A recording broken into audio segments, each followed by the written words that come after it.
Effective immediately, we are repealing the ridiculous endangerment finding and terminating all additional green emission standards imposed unnecessarily on vehicle models and engines between 2012 and 2027 and beyond. What happens when the world's second-largest climate polluter suddenly decides that the pollution heating the planet is no longer even legally a problem? That's not a hypothetical. That's the reality unfolding in Washington right now. President Donald Trump has just revoked one of the most consequential environmental rulings in modern American history, the 2009 endangerment finding. And while that phrase might sound technical or even boring, what it represents is anything but. With a single regulatory move, his administration erased the federal government's scientific determination that greenhouse gases endanger public health and welfare. And in doing that, it didn't just tweak a rule. It dismantled the legal foundation that has supported nearly every major federal climate regulation for the past 17 years. To really understand how big this is, we have to rewind the clock to 2007. That year, the U.S. Supreme Court decided a landmark case, Massachusetts versus EPA. In that decision, the court ruled that greenhouse gases qualify as air pollutants under the Clean Air Act. That was huge. It meant carbon dioxide and other greenhouse gases could legally fall under the EPA's regulatory authority. But the court didn't automatically order regulations. Instead, it told the Environmental Protection Agency to do something very specific: determine whether those gases pose a danger to public health and welfare. In other words, make a science-based judgment. So the ball was in the EPA's court. 2 years later, in 2009, under President Barack Obama, the EPA delivered that judgment. After reviewing more than 200 pages of scientific evidence, the agency concluded that 6 greenhouse gases, including carbon dioxide and methane, do in fact threaten public health and welfare. That conclusion became known as the endangerment finding, and from that moment on, it became the linchpin of federal climate policy in the United States. Why? Because once the EPA officially determined that greenhouse gases endanger public health, it had both the authority and the obligation under the Clean Air Act to regulate them. That's what allowed the agency to impose emission standards on cars and trucks. It's what allowed it to regulate pollution from power plants. It's what enabled methane rules for oil and gas operations, and even standards affecting aircraft and landfills.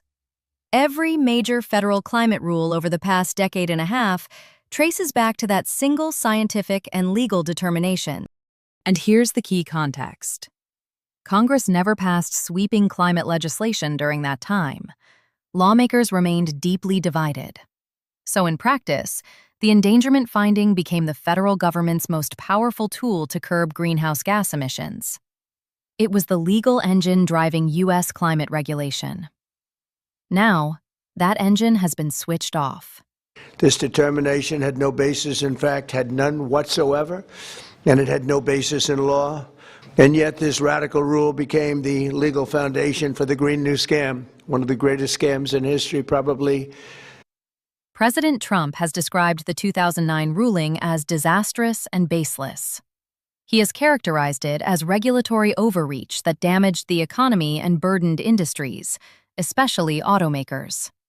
EPA Administrator Lee Zeldin called its repeal the single largest deregulatory action in American history. The administration's core argument is this: the Clean Air Act does not authorize the EPA to regulate greenhouse gases for the purpose of addressing global climate change. In their view, previous administrations stretched the law beyond what Congress intended. What's interesting is how they framed their final justification.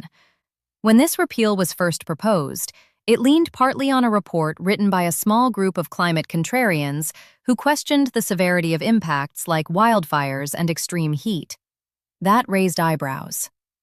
But in the final announcement, the emphasis shifted. Instead of directly challenging mainstream climate science, the EPA focused heavily on legal interpretation. The agency argued that Congress never explicitly granted it authority to regulate global climate pollution under the Clean Air Act. Therefore, the endangerment finding lacked a proper statutory basis. Here's where things get complicated. because that argument runs straight into existing legal precedent. The Supreme Court's 2007 ruling explicitly recognized greenhouse gases as pollutants under the Clean Air Act. That wasn't vague. It was clear. And since then, multiple federal court decisions have upheld the EPA's authority to regulate greenhouse gases.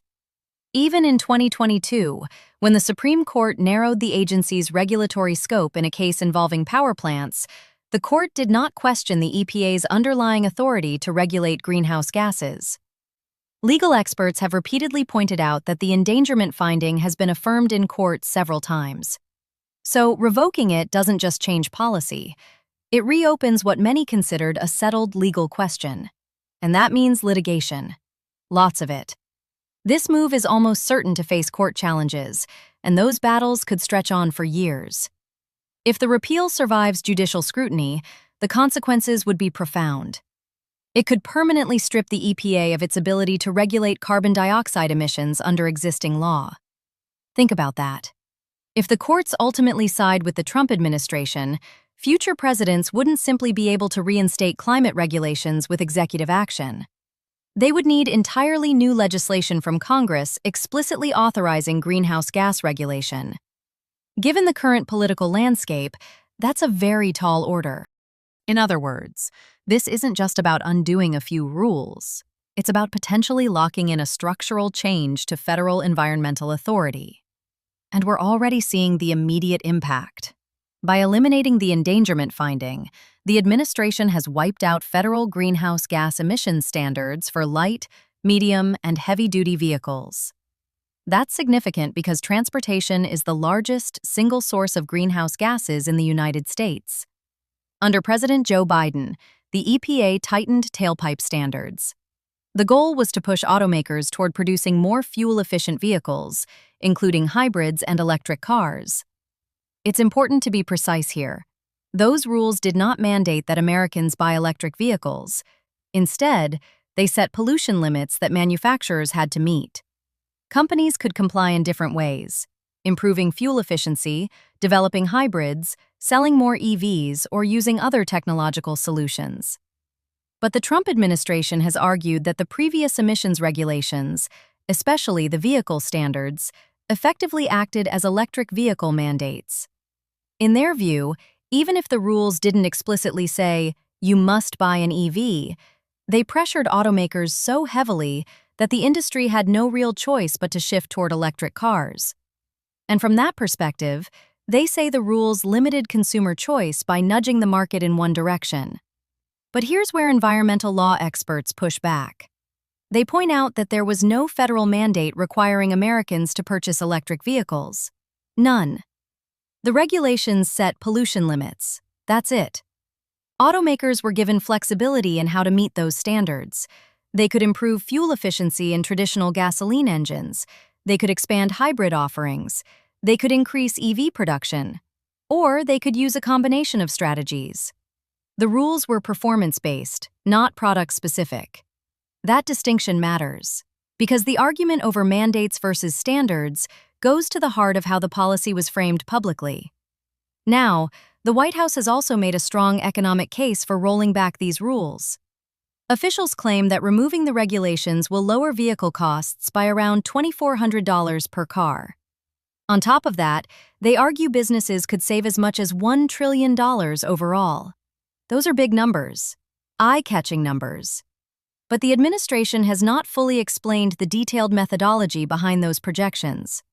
That lack of transparency has raised questions. Environmental groups and independent analysts dispute the cost-saving claims. Their argument is that weakening fuel efficiency standards may reduce upfront compliance costs for automakers, but it shifts long-term costs onto consumers. In simpler terms, if vehicles become less fuel efficient, drivers may end up spending significantly more on gasoline over the lifetime of the car. So while the sticker price might look lower, the total cost of ownership could rise. Analysts at the Environmental Defense Fund have run their own projections. They estimate that rolling back these emission standards could increase U.S. greenhouse gas emissions by roughly 10% over the next 30 years. That's not a small adjustment. That's a meaningful shift in the country's emissions trajectory. And the debate doesn't stop at economics. It extends into public health. According to the Environmental Defense Fund's analysis, the additional pollution resulting from the rollback could contribute to as many as 58,000 premature deaths by 2055. They also project approximately 37 million additional asthma attacks over that same period. Those numbers are based on modeling that links air pollution and climate-related impacts to health outcomes.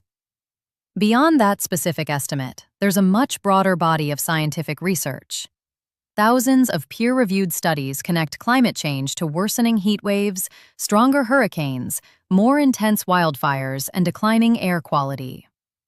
Heat-related deaths in the United States have more than doubled in recent decades. Wildfire smoke exposure is projected to kill tens of thousands of Americans each year by mid-century if warming continues at its current pace.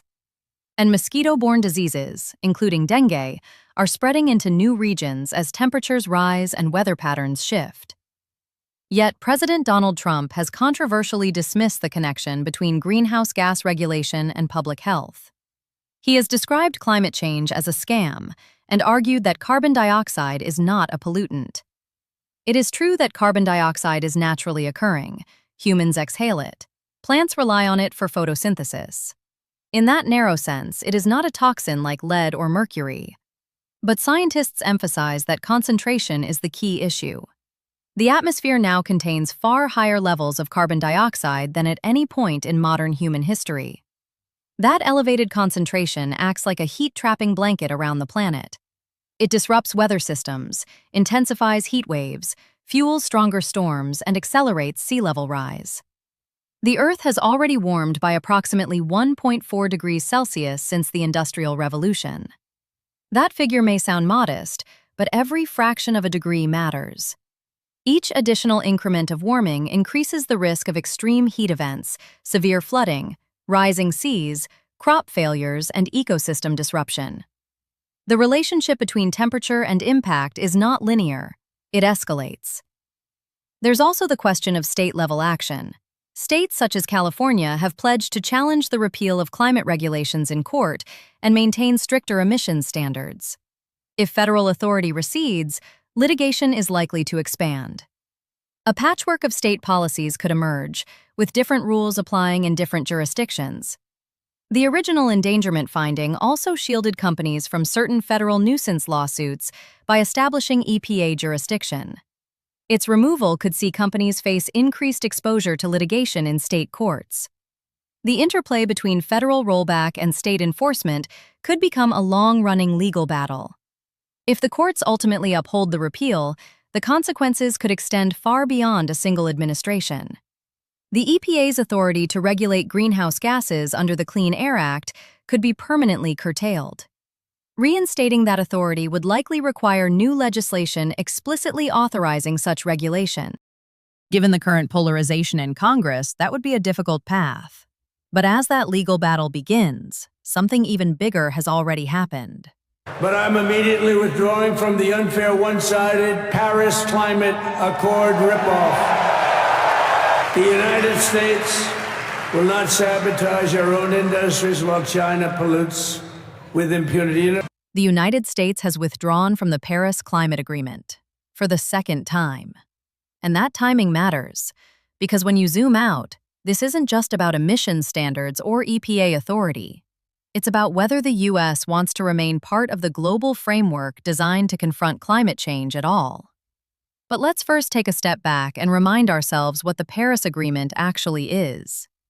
The Paris Agreement was adopted in 2015 and officially entered into force in 2016.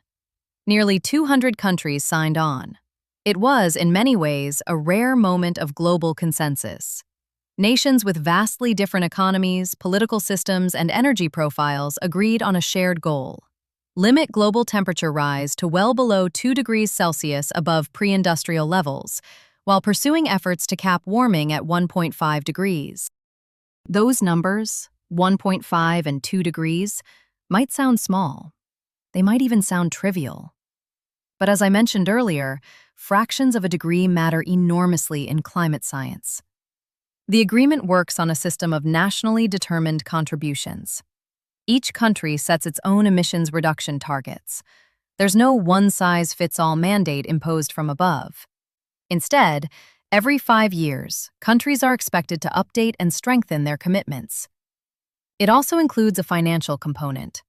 Wealthier nations are expected to help developing countries transition toward cleaner energy systems and adapt to climate impacts that are already unfolding.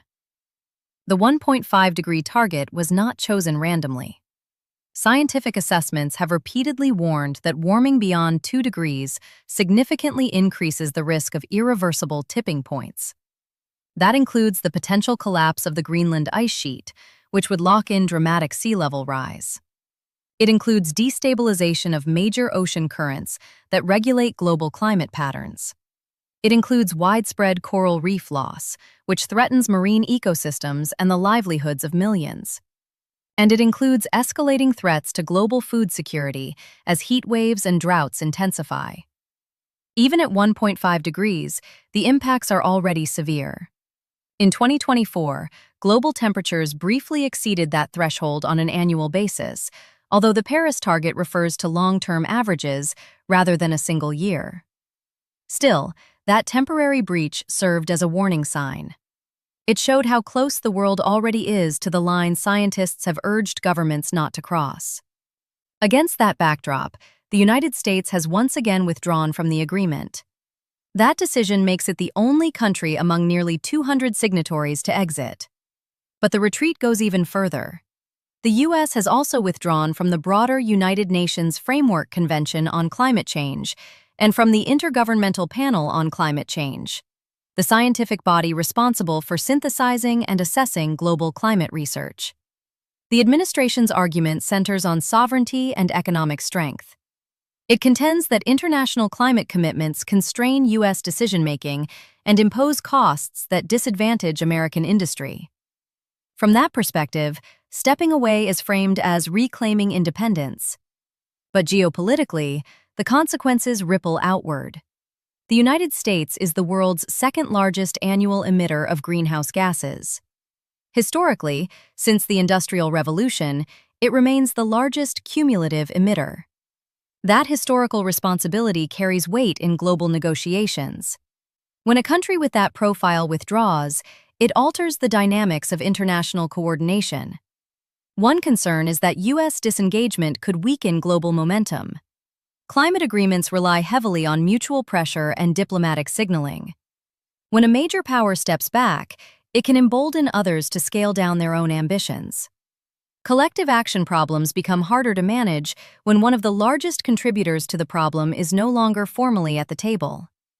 At the same time, global leadership in climate policy has been shifting. China is now the world's largest annual emitter. Yet it has invested heavily in renewable energy and electric vehicles. Its emissions appear to have peaked. Chinese companies dominate global manufacturing of solar panels and wind turbines. That industrial dominance did not happen by accident. It was supported by long-term strategic investment. Some analysts argue that U.S. withdrawal could slow global climate momentum by reducing diplomatic pressure on major emitters. Others see a different possibility, that it accelerates leadership shifts, pushing Europe and China to fill the vacuum left behind. European leaders have been openly critical of the U.S. retreat. They warn that global cooperation is being undermined at a time when scientific assessments suggest the climate crisis is worsening faster than previously anticipated. The European Union continues to pursue aggressive emissions reduction targets. It is also advancing carbon border adjustment mechanisms, policies that would effectively place tariffs on imports from countries with weaker climate standards. That's where climate policy starts to intersect directly with trade. If the U.S. and Europe diverge sharply on emission standards, it could reshape supply chains and industrial competitiveness. American exporters could face new carbon-related costs when accessing European markets. Companies operating globally may need to comply with stricter foreign standards, even if federal U.S. policy loosens.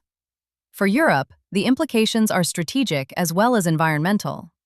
A transatlantic rift on climate policy could complicate trade negotiations, weaken collective climate diplomacy, and shift technological leadership toward Asia. For the United States, The choice to withdraw from the Paris Climate Agreement may lower short-term compliance costs for certain industries, but risks ceding ground in the rapidly expanding clean energy sector.